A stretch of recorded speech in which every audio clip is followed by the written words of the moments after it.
News फटाफट 8 reporter Surendra Indora.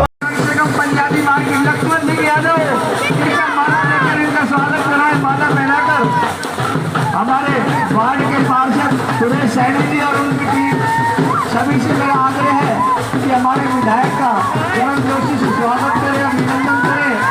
और मैं बता रहा था कि बहुत ही तेजस्वी और यशस्वी विधायक है। कोसली के विधायक होते हुए भी आपकी बातों पर बहुत गौर करते थे। प्रत्येक व्यक्ति की समस्या, चाहे छोटा बच्चा चला जाए चाहे बड़ा आदमी चला जाए, हर एक को बहुत सहज सरल तरीके से अपने पास बैठाकर उसकी बात सुनने का अगर माना है तो लक्ष्मण सिंह यादव में है। और प्रत्येक व्यक्ति के साथ खड़ा रहना, कोई भी धार्मिक कार्य हो उसमें अपनी आहुति जरूर डालना। तो मैं हमारे पास पगड़ी पहनाने के लिए कुछ है। सबसे पहले तो माला से स्वागत करेंगे राजेश सैनी जी। जितने टुकड़ों में बांट दो ताकि इनकी आसान जीत हो जाए। और भाई वो मेरा जब बिरयानी खा रहे थे तो मेरे एक साथी कहने लगे नॉर्मल बिरयानी नहीं है। तो मैंने कहा कैसी है? बोलो ये हलाल की बिरयानी है। तो मैंने कहा भाई इन्होंने तो रेवाड़ी को भी 50 साल से हलाल ही कर रखा का नहीं होगा। इनकी तो आदत है हलाल करने की। और रेवाड़ी हलाल और रेवाड़ी बेहाल। और भाई इन वोटा के लिए छोड़ रखे दलाल और हलाल के बीच में 50 साल से रेवाड़ी फंसी हुई है कि नहीं फंसी हुई? फिर इनको विकास की क्या जरूरत है? ये तो अपना पैसा बांटेंगे, वोट छाटेंगे, 4 लोगों को खड़ा कर देंगे, डिवाइड कर देंगे, फिर कैसे भला हो पाएगा? तो इस चीज़ों से चौकन्ना रहोगे कि नहीं रहोगे? मैंने बहुत लंबा चौड़ा नहीं भाषण देना, लेकिन मैं तो जो हकीकत है ये आ भी गया। अभी 4 प्रोग्राम हो रहे हैं, 5, तो ये आ भी गया। मैं अपनी बात को समाप्त करता हूँ। भाई एक बात जरूर पूछना चाहूँगा आप सब लोगों से, अगर जनता जनार्दन राम होती है कि नहीं होती? राम होती है कि नहीं? और राम का सबसे सच्चा सेवक कौन था? लक्ष्मण था ना। रात तू चौकीदारा मैं करता था, खाली 5 साल चौकीदारा करूँगा और सारा 5 साल खोटवा काटूंगा, सारे काम करूँगा। ये समस्याएं हैं जो अभी बताई, इनसे रूबरू हूँगा, इनमें संघर्ष करूँगा। आज मैं कोई वादा नहीं दे के जा रहा, लेकिन जब धन्यवाद करने आऊँगा तो इसका मैं रोड मैप लेके आऊँगा आपके बीच में, ताकि आपको ये लगे कि हमने ठीक व्यक्ति को आप अपना आशीर्वाद दिया। तो आज तो मैं यही कहना चाहता हूँ भाई, अगर मेरे को आशीर्वाद देना चाहते हो तो दोनों हाथ उठा के मुझे, और मैं अपनी चिंता आप लोगों को दे के जा रहा हूँ। 5 तारीख तक तगड़े रहोगे ना, ये बीच में हंस नहीं रहे उसका फोटो नहीं खींचना भाई, हंस के दोनों हाथ उठाओ।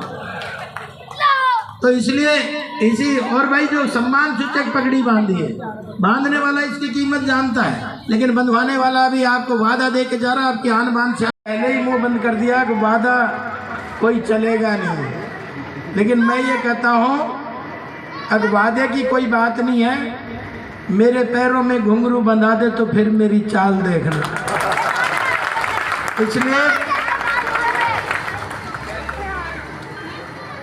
इसलिए आप सब लोग निश्चिंत होकर आशीर्वाद दें।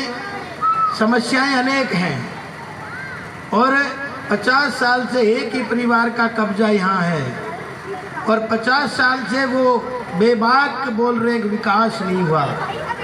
और कितनी पीढ़ियाँ चाहिए विकास के लिए, और कितने साल चाहिए विकास के लिए?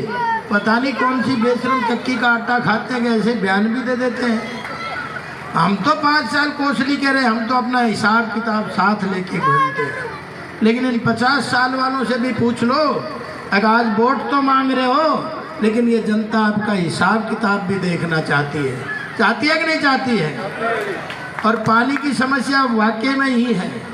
पिछले दिनों मैंने भी इस बारे में संघर्ष किया, और जगह ना होने की वजह से डिले हुआ। फिर मैंने अधिकारियों को कहा, अगर भाई जब इतनी ऊंची ऊंची टंकियां बनती हैं तो मल्टी स्टोरी आप बना दो, जब बिल्डिंगें बन सकती हैं उसी ज़मीन पे मल्टी टैंक बना दो, ताकि रोज़ पानी सुबह से शाम तक मेरे शहरवासियों को मिले।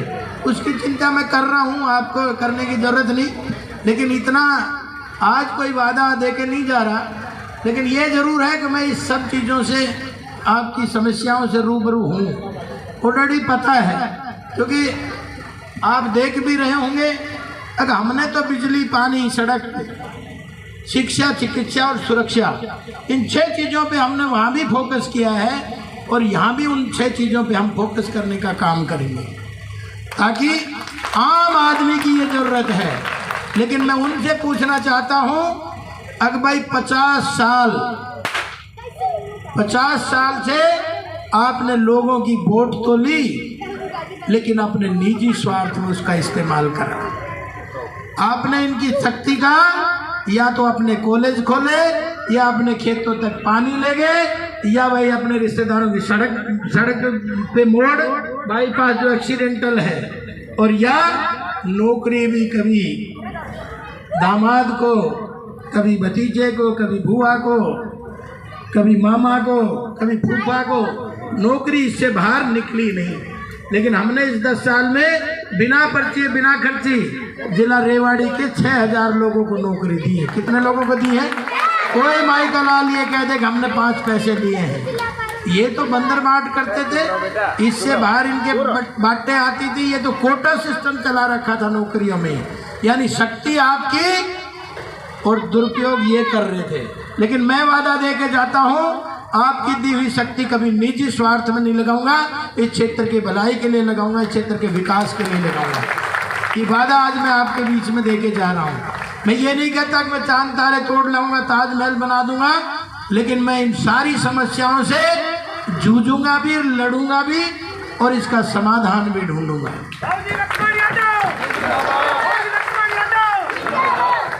फिर ये कहता है, बोलो लक्ष्मण यादव तो भजन गाता है। भजन गाना माताओं बहनों बुरी बात है, मेरे सनातन का हिस्सा है, मेरी पूजा की पद्धति का हिस्सा है, मेरे संस्कार का हिस्सा है, तो भजन गाना कोई बुरी बात तो है नहीं। लेकिन मैं उनकी तरह तो नहीं हूँ। मामन खान कहता है, मेवात से बुलाइब के सरकार बना दियो, एक भी हिंदू को यहाँ छोड़ेंगे नहीं, उनको बख्शेंगे नहीं, पलायन करने को मजबूर करेंगे। कहता है कि नहीं कहता? फिर ये कहते हैं कि धर्म की राजनीति करते हो। हमने कहा हम धर्म की तो करते हैं, लेकिन आप वो कहते हैं ना, असली नकली चेहरा सामने आए, असली सूरत छुपी रहे। तुम्हारा तो प्रधानमंत्री भी कहता था, अगर हमारा संसाधनों पे, देश के संसाधनों पे अल्पसंख्यकों का, मुसलमानों का पहला हक है। कहता था कि नहीं? इतनी जल्दी बात भूल गए। ये चलाई किसने? कांग्रेस के कल्चर ने चलाई। क्षेत्रवाद में बांटा, भाषावाद में बांटा, संप्रदाय में बांटा।